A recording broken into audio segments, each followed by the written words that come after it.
Hey friends, the Google Pixel 8 Pro really knocked my socks off. Which is all the more surprising because I didn't have very high expectations for the device. Visually, not much has changed compared to the Pixel 7 Pro, except that the display edges are now flat and no longer rounded. The back is now made of frosted glass and a temperature sensor has been installed in the camera module. This thermometer is really great. I've used it only once so far, but maybe you have a few scenarios when the thermometer has been helpful. Feel free to write them in the comments below. Whether you like the design with the camera bar on the back or not, there's no other way to say it. The Pixel 8 Pro is incredibly well built and feels premium for the first time, just like a new iPhone Pro model. Only it's much lighter than the same sized iPhone 15 Pro Max thanks to the aluminum frame. This means that I really like to pick up the Pixel 8 Pro, and the 6.7-inch Super Actua LTPO OLED display makes me want to hold it for a long time. Not only is the design of the Pixel 8 Pro extremely successful, but also Google's silicone cases. Although they are made of silicone, they do not stick at all, so that dust and dirt do not stick to the beige case I have here. This is the first time I have a silicone case and I like it. But back to the Pixel 8 Pro. You usually buy a Google Pixel smartphone for 3 reasons. Number 1, Google's own smart functions. Number 2, having stock Android as operating system. And 3, the camera. Regarding the smart functions, you are more than served here. The Google-owned tensor chip G3 ensures that functions are possible at a crazy speed, which you didn't even know you needed until recently. For example, call screening, where calls are filtered and the caller is asked the reason for the call, so you don't have to put up with annoying spam calls or the call from the mother-in-law. Also, the voice recognition and the live translator are incredibly smart Google features, which have become even better and faster thanks to the Tensor G3. The Google Assistant, which in my opinion is the best voice assistant on the market, now can read online articles to you at different speeds.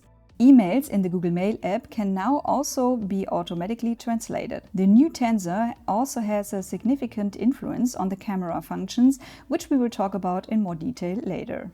Let's move on to point number 2, stock Android. Here critics are a bit divided. Some people find stock Android good and beautiful in terms of design, the rest find it terrible and prefer Samsung's One UI, for example.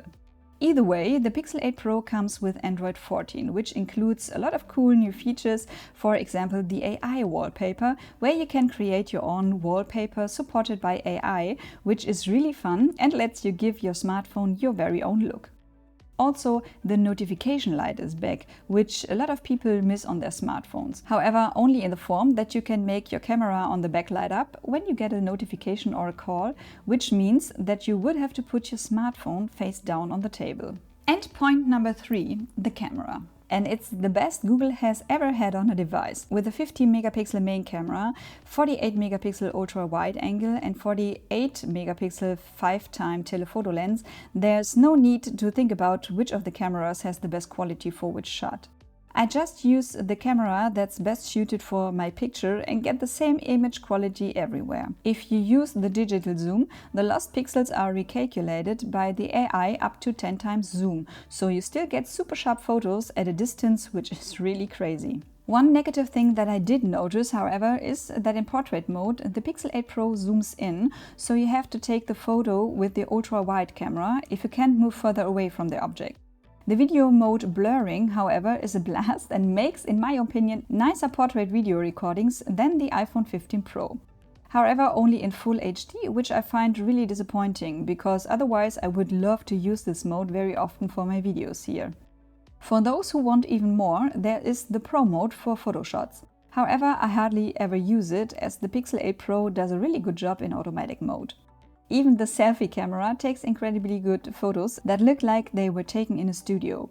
Sometimes I find it a bit too sharp, as the little wrinkles are a bit too prominent for my taste, so sometimes I would prefer the camera of my iPhone 8 Plus. As I said at the beginning, the Tensor G3 processor has a significant influence on the camera, because thanks to AI, insane features are possible in photo and video editing.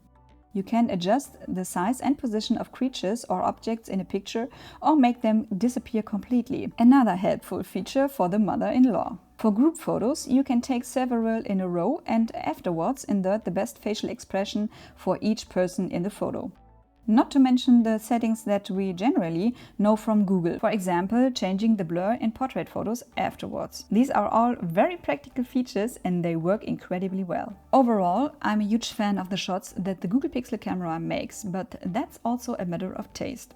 With a future update, a video boost mode will come, which should get everything out of your videos supported by AI in terms of exposure, contrast and color values, and I'm really looking forward to that. With all the hype about the Pixel 8 Pro, and by that I mean my personal hype, there are 2 points of criticism for me.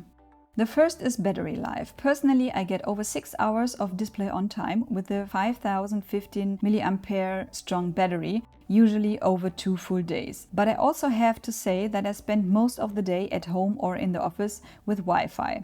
Some people have written to me that they only have 3 hours of display on time if they are mostly outside of Wi-Fi. That is of course not a good value for a 1099 smartphone. The ultrasonic fingerprint scanner and also the face unlock, what a cool word by the way, face unlock. I know some people who could really use a face unlock in their face, but anyway, both work exceptionally well and accurately on the Pixel 8 Pro, at least during the day. In low light, the face unlock works little to not at all, and I have to use the fingerprint scanner, which is annoying when you're actually used to the device unlocking immediately when you pick it up.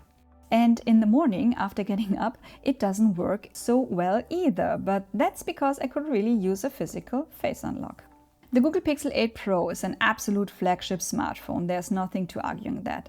Design, quality, display, camera and all the AI functions make the Pixel 8 Pro the smartest smartphone on the market.